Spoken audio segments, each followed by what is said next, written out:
Welcome to Samba Samba. Enjoy the video. You'll begin by powering down and disconnecting the board, remove keycaps, and take clear reference photos of layout and cable routing.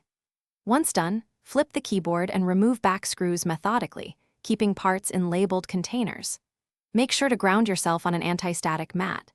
This prevents damage to switches and PCB. You're starting immediate disassembly instead of waiting, so get the screws, stabilizers, and a small Phillips or hex driver handy, and confirm you know which side the plate will exit from. Now focus on releasing the switches. If your board is soldered, desolder each joint systematically. If hot swap, use the puller to remove switches straight out. Once most switches are out, release stabilizers and any clips holding the plate. Carefully unscrew all plate mounting points and lift the plate evenly. Do not pry at one corner, as that can flex or crack the PCB. Make sure to inspect for adhesive tape or foam layers that may bond the plate to the case before fully separating components. You'll place the new plate onto the PCB, aligning screw posts and stabilizer cutouts precisely.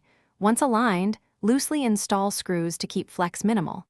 Then reinsert switches straight and evenly. Solder each switch or snap them into hot swap sockets, testing the matrix as you go to catch errors early. Once everything registers, tighten screws to spec and close the case.